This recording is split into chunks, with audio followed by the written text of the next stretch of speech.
The kids weren't just assaulted, they were recorded on Snapchat inside a high school locker room, and when the adults who were legally obligated to report it found out about it, they deleted the emails instead. I've been in law enforcement for 20 years, and I've worked cases that were hard to deal with, hard to handle, hard to stomach. But what happened inside the Mark Morris High School in Longview, Washington, and what the people in charge chose to do about it is one of the most important stories that I have covered so far on this channel. Because this isn't just about one school.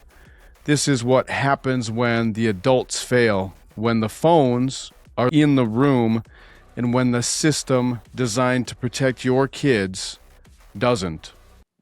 Between mid-November 2025 and late January 2026, something strange was happening inside a locked varsity team room at the Mark Morris High School.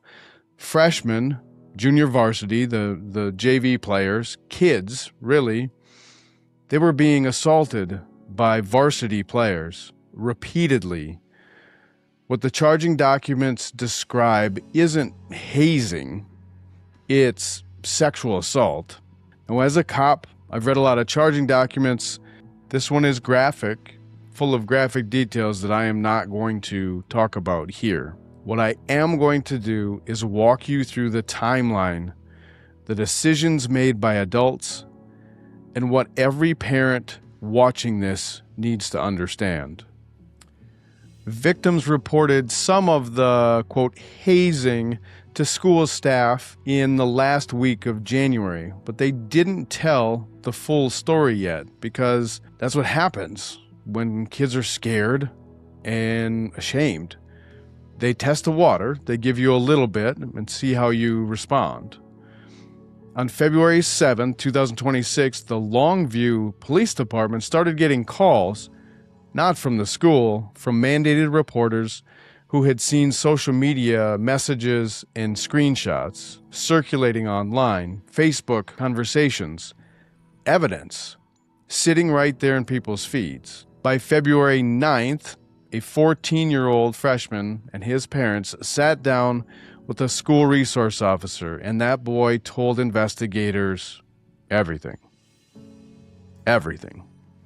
The case was immediately upgraded to a sex offense investigation.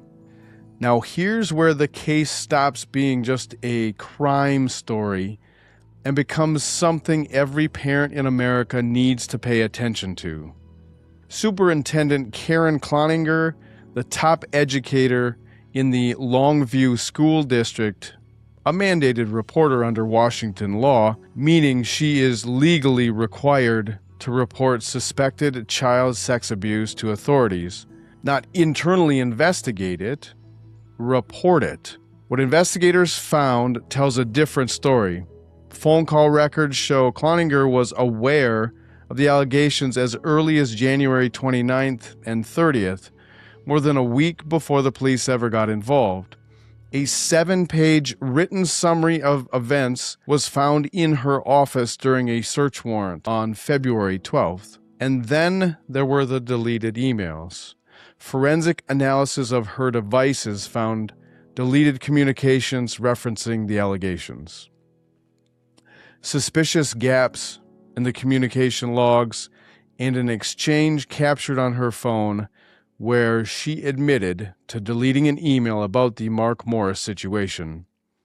As a law enforcement officer, I want you to understand what that means legally. Deleting evidence, failing to report, coordinating responses with other administrators rather than calling the police, that's not a mistake. That's a choice.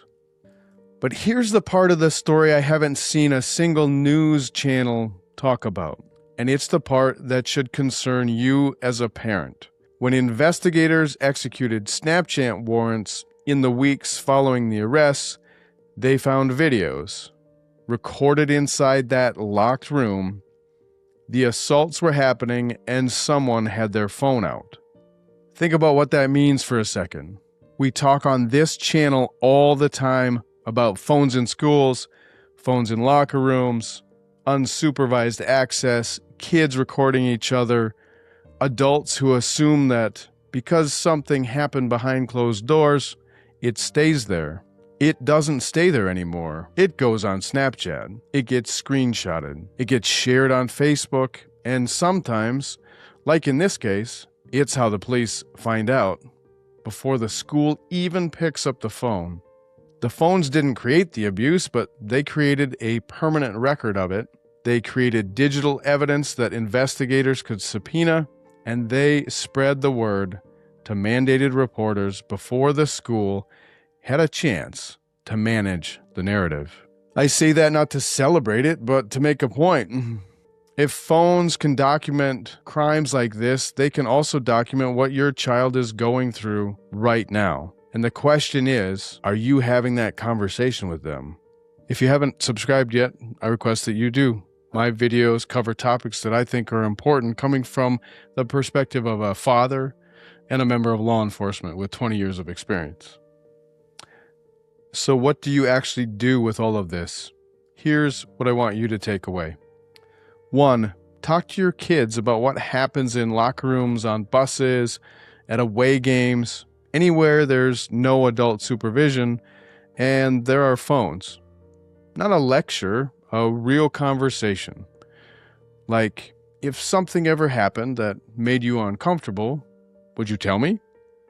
That question alone opens the door.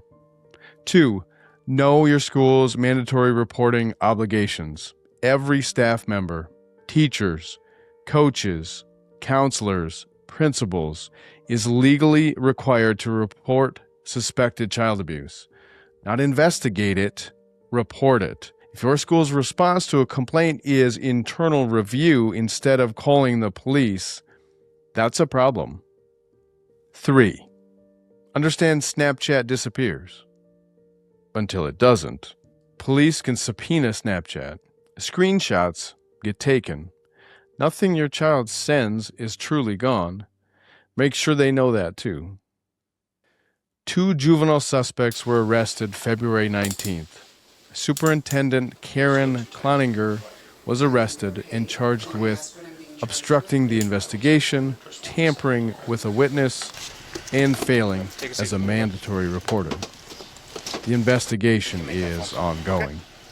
Drop a comment and tell me, what questions do you have for your child this week? That's it for now. I'm Steve Loomis with Walking That Mile.